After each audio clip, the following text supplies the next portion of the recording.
Bueno, a ver, ¿cómo enfocar el tema económico? Pero ya no desde el punto de vista del Estado, de la inflación, de la macroeconomía. No, no, no. Lo que le pasa a cada uno de nosotros, ¿no? La gente que por ahí puede ahorrar y dice, bueno, che, me sobraron tanta plata, ¿qué hago con mi dinero? Generalmente el inversor clásico iba y ponía en un plazo fijo, ¿no? Un plazo fijo, los intereses, y en algún caso quedaba cubierto del proceso inflacionario que siempre vivió la Argentina. Sin embargo, hoy los plazos fijos han quedado atrás porque no te cubren de la inflación, a excepción del del plazo fijo UVA, que sí te cubre de la inflación, pero no ganas un centavo. El otro inversor clásico, ¿qué hacía? Y se iba a los dólares. Compro dólares y con eso me cubro de la inflación.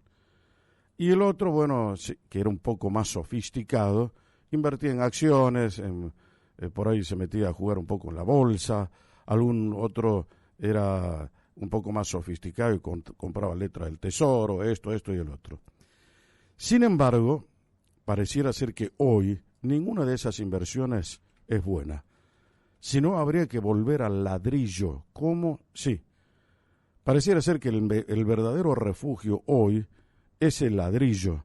¿Qué quiero decir con eso? Los bienes inmuebles, que están bastante bajos en su valor actual y que de acá a un tiempo pueden llegar a subir y puede ser eso un buen negocio, una buena inversión. Creo, vamos a saber eso porque vamos a hablar con Felipe Biela, que es empresario inmobiliario y tiene una larga trayectoria sobre este tema. Felipe, Jorge Calvo lo saluda, ¿cómo le va? Pero qué gusto conversar con usted, Jorge. Bueno, hace mucho tiempo que no hablamos. Atentamente. Sí, Ajá. hace mucho. Lo escuchaba atentamente y creo que usted ha dado en una tecla fundamental, ¿no? Y la pauta está que cuando usted analiza los datos de escrituraciones, por ejemplo, en los lugares donde realmente hay estadísticas claras, concretas, el caso de Cava, febrero ha sido el mejor año en términos de cantidad de escrituras de los últimos 10 años, ¿no? Sí. Y esto, en algún punto, lo que nos permite es inferir que ya los inversores saben, y yo también tengo la certeza, de que la mejor inversión que se viene en este contexto son los ladrillos, y en términos generales los inmuebles, porque también comprar un terreno y esperar que se revalorice es una buena inversión. La ventaja del inmueble, un departamentito, una casa o lo que fuere, es que mientras el precio sube, además puede gozar de la rentabilidad del alquiler, ¿no? Bueno, ahí ya vamos a llegar a eso. ¿Qué es lo que deprimió el mercado inmobiliario? ¿Por qué los precios bajaron? Y hago esa pregunta por múltiples razones. La primera, porque Salta siempre ha sido una plaza cara, nadie sabe por qué, cuál es la razón. Acá un inmueble siempre costó más que en Tucumán, inclusive más que en Mar del Plata, ¿no? Una provincia que uno dice, ¿y por qué? ¿Qué tiene Salta? Bueno, la cosa es así. En segundo lugar, se vio que se deprimió el mercado inmobiliario, costaba mucho vender una casa, un departamento, lo que fuese. Uno consigue hoy departamentos de 50, 60 mil dólares sin ningún tipo de problema y además departamentos nuevos a estrenar. Eso significa que hay también una fuerte oferta de eso y poca demanda. ¿Será esa la razón? Bueno, el rubro inmobiliario, como la mayoría de los rubros, obedece al mercado y usted dio la precisa, ¿no?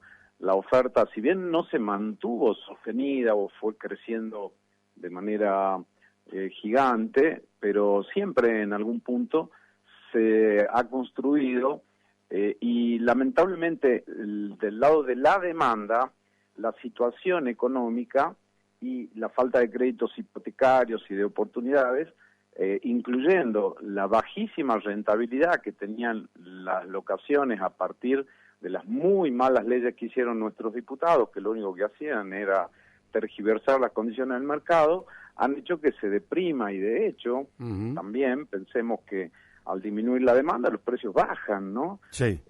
Igualmente también los propietarios por ahí no han comprendido algunas cosas, o sea, cuando nosotros por ahí tenemos una devaluación sustantiva, muchas veces el costo de la construcción no acompaña lo que es la variación del dólar. El caso concreto se lo puedo dar, por ejemplo, los indicadores del costo de la construcción que ha dado la Cámara Argentina para el mes de febrero, que son los que han dado en marzo, rondan el 6%, ¿no? Ajá. Y el dólar, por ejemplo, en términos generales, no se ha movido. O sea que, si bien va a subir el costo de la construcción, pero en contrapartida, en el mes de diciembre, el indicador fue de 33%, y la devaluación del dólar, en rigor de verdad, acompañó aproximadamente un 60-70%. Entonces, mucha gente dolariza las propiedades y cree que, bueno, vale en dólares lo mismo siempre, y no es así. Al contrario. Los inmuebles, claro, los inmuebles tienen una relación con el costo, tienen una relación con el costo de construcción, con el costo del terreno, con la ubicación, en fin, con un montón de cosas, ¿no? No solamente con el dólar. Ese es un gran error que cometen muchos en creer que es así. Si bien es cierto que históricamente en dólares los valores de los inmuebles siempre han ganado cuando uno analiza ciclos de un año, de 2 años. Cuando por ahí uno analiza la coyuntura un par de meses, a veces esa situación no se da, pero a lo largo del tiempo, y le doy un ejemplo, yo por ejemplo, en uno de los primeros edificios que hice en Belgrano y 20 de febrero, en el año 89, un departamento de un dormitorio costaba $7.000, y ese departamento hoy no va a costar menos de 50, por darle un ejemplo, ¿no? Y ha tenido una rentabilidad a lo largo de todos estos años. Ahora, ¿por qué pienso eso? Que va en íntima relación con lo que acaba de expresar muy convenientemente el doctor Viela. El dólar se mantiene más o menos en los mismos niveles y se supone que si el gobierno logra finalmente hacer la dolarización, bueno, el dólar se quedó ahí, chao. Entonces, ¿en qué se puede ganar plata? Y es en el tema inmobiliario, ¿no? Invirtiendo allí, haciendo el negocio de comprar barato y después, bueno, vender caro, más el plus que va a dar la propiedad cuando se la alquile. Pero ahí llegamos a un gran problema, que es lo que ya apuntó el ingeniero Viela. La famosa ley de alquileres, que era una ley desastrosa, Milei la dio de baja, ahora quieren volver a retomar. ¿Qué es lo que tenemos que hacer? ¿Qué podemos esperar? ¿Cómo el mercado reaccionó? Está bien lo que ha hecho Milei, decir, bueno, que las partes decidan cómo van a operar, qué tipo de contratos van a hacer, que se pongan de acuerdo ellos independientemente de las leyes y demás. ¿Eso los favorece o hay algunos inquilinos que dicen, no, eso no nos favoreció porque en definitiva ahora piden lo que quieren, no podemos alquilar, nadie puede pagar, digamos, el precio de la locación? ¿Cómo es el tema real? Mire, la verdad que entre las cosas que ha propuesto Milei, la derogación de esta ley de alquileres, que era un mamarracho, lo hablamos muchas veces, Jorge, con usted, ha sido una decisión muy acertada, y que las partes puedan pautar las condiciones. Ningún propietario le va a poner condiciones al inquilino que no pueda cumplir. Uno quiere tener un inquilino que le pueda pagar, y sobre todo un inquilino que cumpla en término. Es decir, yo debo haber renegociado más de 100 contratos desde el mes de noviembre a la fecha, y en todos los casos no hemos tenido ningún problema en que las partes se pongan de acuerdo. De eso se trata, ¿no? Lo que sí, esta es una opinión mía, pero yo creo que había una cosa que habría que regular, y es en el tema de lo que son alquileres o locaciones de vivienda con destino a familia. Habría que establecer un plazo mínimo, que hoy no existe, ¿no? Hoy se podría alquilar una vivienda por 6 meses. Yo creo que las familias necesitan una previsibilidad, y a los propietarios no les importa. Por eso creo que habría que establecer un contrato mínimo para locaciones de vivienda de familia de 2 años, y el resto que pueda quedar liberado a que las partes en algún punto se pongan de acuerdo a su realidad, ¿no? Sí. Pero hay algo, Jorge, que me parece muy importante que hay que destacar, que si se logra la estabilidad macroeconómica, y además el gobierno deja de tomar deuda en el mercado local, o sea, de absorber todos esos pesos, va a haber una gran oportunidad para un boom inmobiliario, porque van a volver los créditos hipotecarios, ¿no?, a una tasa baja, y hay cantidades de personas que hoy pagan alquileres de 300, 500, 800 mil pesos, que en definitiva se podrían perfectamente, en una situación estable, en transformar en una cuota para comprar su vivienda. creo que esto genera una gran oportunidad para dinamizar el sector más importante en términos macroeconómicos, que es la industria de la construcción, la madre de todas las industrias, y sin que el Estado tenga que poner un peso, ¿no? Clarísimo, también eso habíamos hablado muchas veces. Y además hay una cuestión que es muy interesante.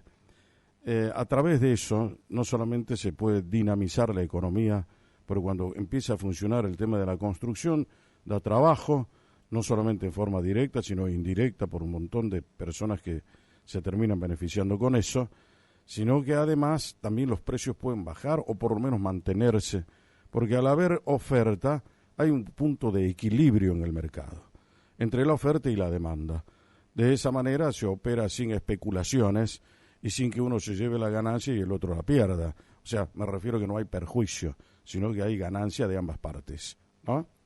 Sí, sin lugar a dudas, Jorge, eso es clarísimo lo que usted dijo, y además el hecho que se restablezca el mercado inmobiliario en términos de que los segmentos medios que pueden acceder a pagar una cuota determinada lo hagan con herramientas como crédito hipotecario y demás, va a permitir que las viviendas sociales, que son las que se financian a través del Fondo Nacional de Vivienda, tengan el destino que tienen que tener, que son viviendas sociales para aquellas personas que necesitan en algún punto un crédito diferenciado, como ha ocurrido a lo largo de los años, ¿no? Entonces esto va a permitir en algún punto que mucha gente haga realidad el sueño de la vivienda propia, ¿no? Algo que realmente hoy está completamente postergado. Le hago una pregunta, el mercado inmobiliario, sobre todo en el tema de alquileres y por qué no también en la compra, venta de inmuebles, ¿sufrió alguna alteración por la irrupción de las mineras acá en Salta?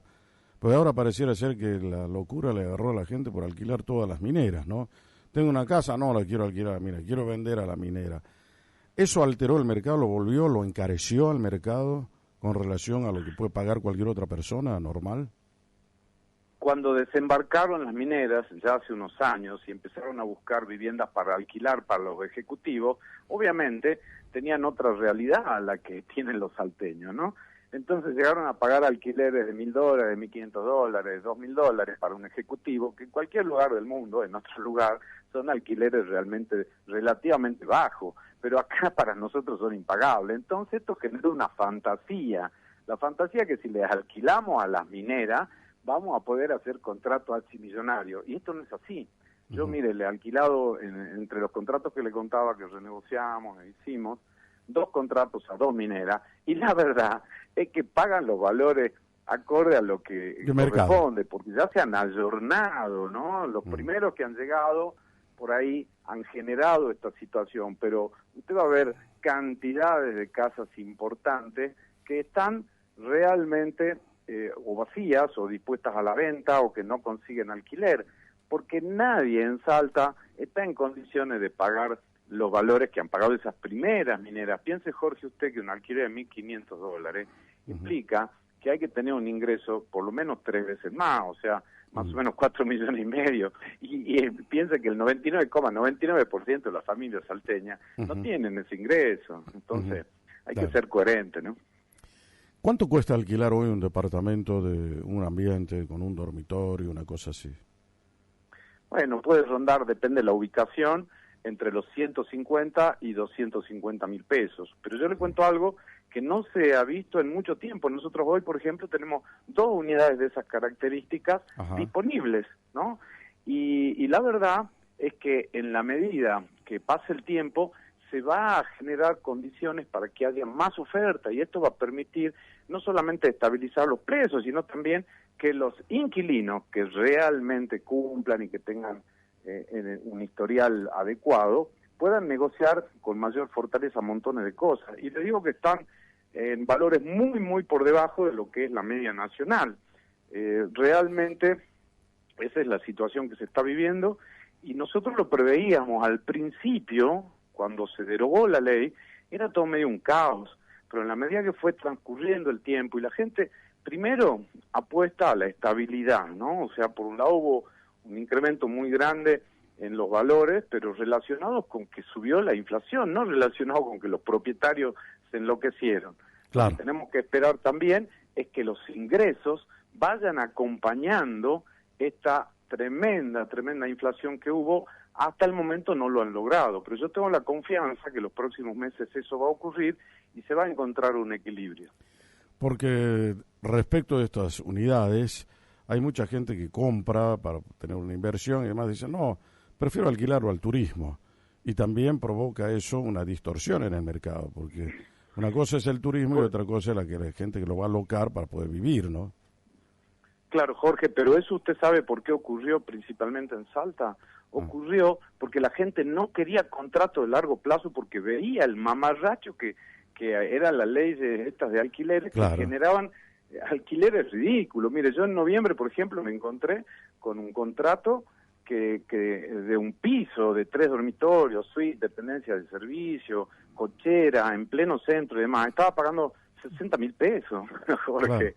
Claro. O sea, eso es lo que generaba. Entonces, todos los propietarios que podían, lo amoblaban y lo ofrecían en alquileres temporarios. No solamente porque a veces pueden tener un mejor ingreso que el mensual. Y le digo a veces, porque la temporada turística en Salta se concentra en las vacaciones de julio, ahí es donde realmente usted se garantiza que le va a ir bien.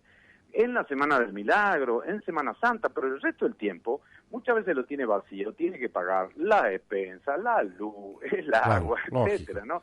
Y se lo digo porque nosotros teníamos una marca, Aparsalta, teníamos 30 unidades y nos pasaba permanentemente eso, administrábamos de clientes esas unidades. Entonces la gente lo que no quería era hacer contratos de largo plazo. Muchos departamentos que estaban en el rubro temporario y viviendas, en este momento se están ofreciendo en el mercado formal, en el mercado de los 24 meses en términos promedio. Perfecto. Bueno, nos ha dado una idea general del mercado inmobiliario el doctor Felipe Biela. Le quedamos muy agradecidos, doctor Biela, por compartir este rato con nosotros. Es muy amable. Todo lo contrario. Un saludo para usted, para su gran equipo y, por supuesto, para toda la audiencia. Quo Vadis, con Jorge Calvo. Periodismo en serio.